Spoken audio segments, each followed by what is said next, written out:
If you want to grow your business, make money, become wealthy, and also have a happy family, the way to go is not 50-50. It's not splitting chores or splitting accounts and keeping score. It's not also one is the provider and is going after it, and the other one is taking care of the home and the kids is the homemaker. And it's definitely not that one person is chasing the dream while the other one is the supporter. I know because I and my husband, we've been trying all this for, the last 20 years. I think the reason that we've been struggling financially and we were unhappy for many years is that because we've been stuck in one of these stages that I'm going to talk about. So there are like 4 stages, and the 4th one is what I found to be the best approach and how to actually think about this, about building wealth and also have a happy family. I'm also coaching people from their first, $10,000 to multi-million-dollar businesses,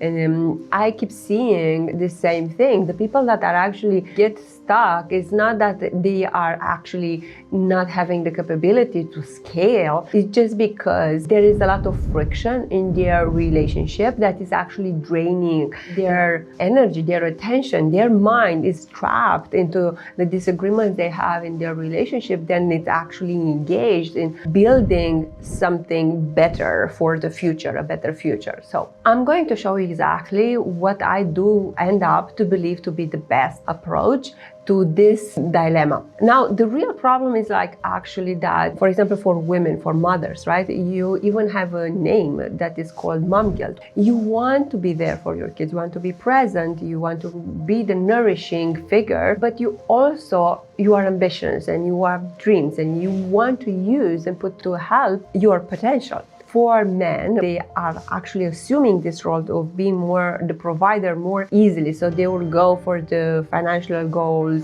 with more ease than actually it comes for most women. The story they actually have is that I'm sacrificing for my family. I'm doing this for them. Why they don't understand, why they don't appreciate it. And the reason for that is that actually nobody wants your sacrifice. They want something else. And that's going to be what I found to be the stage 4 of relationships that actually builds wealth and happy families. Because there is also this belief, okay, if I make money, everything else is going to be solved. But by that time, you might end up with kids that are so estranged, or you may end up with your relationship with your marriage beyond the point of repair. Some people just end up and they conclude, because they are exhausted between this bouncing between, is they start to believe that they choose the wrong partner and they need someone that is more supportive, or they need someone who gets them and who is taking the load that they have and is making their life easier. We actually believe underneath that a partner is poor. This video is not about changing your partner. It's not about, upgrading your partner, which a lot of people go for. This video is about actually understanding how to enroll the people in your life, how to align your values, how to align your vision, and how to build, wealth and also to have a happy family. So, because it's never one or the other, it's about having the right conversations and to look at this in the right way. So, the first stage that we've been through, and I think it was the most destructive, was the stage of where we divided our roles, like my role versus your role, your role as a provider, my home as a role making. And it was really damaging because on paper it looked good and both of us should have been so grateful for what we had or how things were. So at this stage, my husband was, going after figuring out and taking off the businesses off the ground, figure out which project would be more profitable. He was aiming to build financial stability, independence for the family. At the same time, I was, sleep deprived at home with 2 kids under 2. My headspace was preoccupied with, diapers and the best way to raise the kids, confident kids and happy kids. And I thought at the time that the missing piece is to have a partner that is more involved, and also that my life is going to be easier if he would get more involved, because I was all the time, with 2 small kids at home, and it can get to the point where you are emotionally and physically spent, right? On the other side, he was having his challenging with the businesses, with building the team, with his own mindset and struggles when it comes to actually create breakthroughs in building a successful business. And I didn't know at the time what it means. While splitting roles, it felt like we were living in two different worlds and we were moving apart more and more. Because you couldn't get what I was going through, and it was like, oh, but there are moms that actually are working from home as well. Why can't you do it? And I was like, how is that even possible? What actually he wanted to have discussions about the business challenges, about, the money and how we organize things. And I was not interested in having those conversations because I was busy with my own things. And I just wanted one thing from him in order to make my life perfect or good or easier. So I wanted him to be more present. I wanted more of him. So is that bad? Is it that bad to want more of your partner? Because he was great to have around, right? And I thought it's good for our kids as well. I was aiming to build a happy family, and he was aiming to build the wealth and to provide, right? But he also was craving to have this conversation. I was shutting down. I couldn't take it anymore. I couldn't take it because I was already so depleted, and I just wanted the help. And he was also so depleted in his pursuing his part of a role that he just wanted someone that gets him, right? And he's there with him. The arguments, and you could see like the friction and the need in the discussions that we have, right? We were like trying to just get the other one to come into our world without wanting to understand what is the other one going through or what each one of us is dealing with. I think that didn't work because we were not living authentically. Like we were living with an impression that this should work and this is what can be done. Like there is no other option. We just have to suck it and go through it. And we were hoping the things are going to get better while the kids are, growing. And he was hoping that, something is going to stick with the business and everything is going to transform. But our mindsets were not the ones that actually helps to create what we were expecting, the breakthroughs or the more ease. And that's what we are going to get to in the fourth stage. Stage 2, the competition. This is a stage where a lot of couples where they focus on the 50-50, what you bring to the table, what I bring to the table. And basically what is happening in competition, you compare some specific things, right? You compare the money, or you compare the time spent, or who's taking the trash and what day, and then you balance them, right? You can only compare like really specific elements. You cannot grasp all the complexity in how we show up in a relationship and what makes it good. In competition, you measure the specifics and then you pay attention to the specifics in order to measure your contribution to the relationship, like what do you bring to the table. So basically you have money or you have specific time that you're doing. That's where you are like keeping score. For me, I think it shifted from, having him considered to be the provider in his role, and I was taking care more of the kids.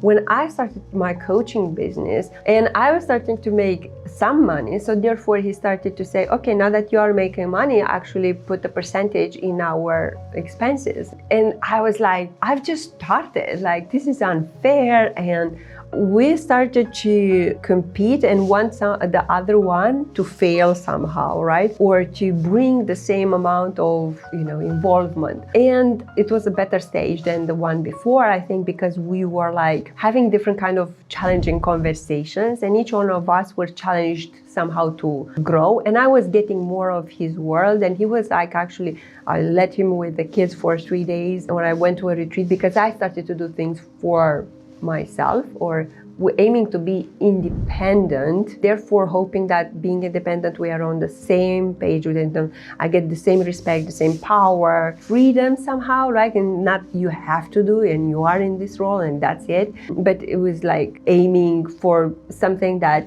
you can make your own decision, or you can demand for them to do some stuff that you don't want to do. In the end, nobody was actually winning because we were focusing on the wrong things and wanting somehow the other one to fail, right? Like when you're in competition, you want to see the other one suffering somehow. Now there's a stage that I've considered, and it's called the supporter or the cheerleader, where they said like, why aren't you just happy to support him, and you should be just grateful. You just have to be grateful that he's like ambitious and he wants to do things, and you have to be understanding. I consider this option. It's different than the divide because you are like more actively involved, that you want them to succeed, right? You are not like just focused on your own thing, on your own role to succeed. You are like also seeing and supporting what they are doing to succeed. You kind of try to get them. You are understanding towards what they're doing. So like, I'm so grateful that you're doing this. It's no problem that you stay late, or I get it, you're doing it for us. So you're justifying the sacrifice. I think it's a form of sacrifice, and that's why I found it that not to be inspiring or a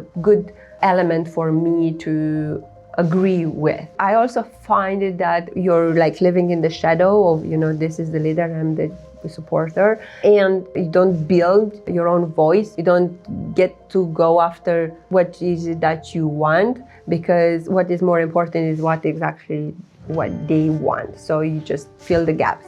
It might work. I consider that. I was told even by people, why do you aim to do your things? Why do you work hard on your own things? Why your struggle will stop if you will just, take this easy path to be the supporter. And I have also, maybe there's an element of fear here, but I've seen partners, both men and women, in relationship where one was like really the leader and going after building themselves and going after their dreams, and the other one was actually happy to take care of the kids, and they loved the role and they were like understanding towards their partner. But I know a friend of mine who was told by her back then husband is now, you're a great mom, but I'm no longer attracted to you. So even they've seen the partner was good for a season of their life, like having the kids and raising the kids, they didn't see themselves as a lifelong partners. What I did find actually to be the best version, the stage that, after 20 years, I find that this is exactly what I wanted all the time and how to think about it. And it's called thinking in system. Thinking as the family as a system where you are building family wealth, right?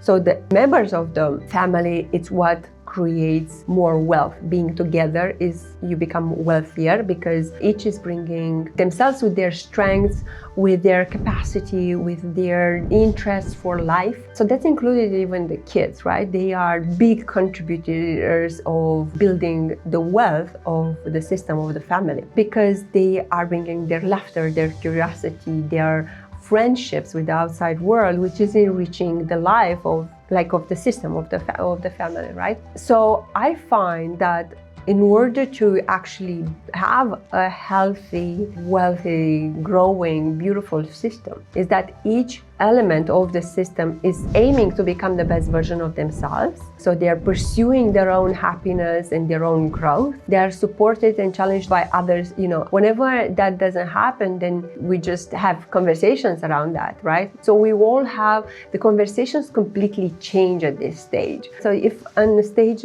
being what you don't do, why are you not home earlier? Why don't you understand what I'm actually going through? Why aren't you more supportive and understanding? Or the competition, like you should do that, or you should bring more, or what do you bring to the table? This stage is like, what are your goals? What are our goals? What have you learned? What are you working on? What is something that you want to create or you want to experience, right? So therefore, the conversation completely changed because it comes from a set of values. So I'm going to share our values. So our values are growth, experiences over things, stay healthy and active. So whenever one of us is more of a couch potato or is not that active, therefore we step in and we challenge the person in order to actually take action and what is going on, because they need to be involved and live to the values that we have, because each one of us is better when we see our kids happy and growing and curious and engaged with life. We feel better. If we see our partner winning and engaged and doing the things that lights them up, it rubs on us, right? And therefore, when we think this way, it's inevitable to not build wealth and actually be happy as a family together. Each one is doing more of the things that they want to do and remove things that they are actually not adding to their own growth or to their own happiness, right? So for example, I didn't like to clean the house anymore. I challenged the system in order to add someone to come and clean at the beginning once a week, because it was draining for me. It was not making me more happy.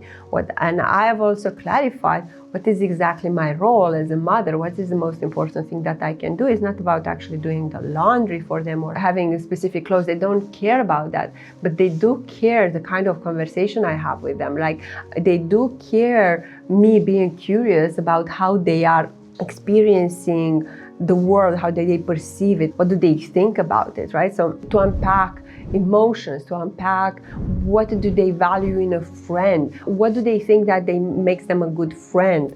Okay, so this is how I managed to put this in words. And let me know if you have more specific clarifying questions for me. I'll be happy to narrow it down. I hope this helps you, and thank you so much for watching, and see you in the next one.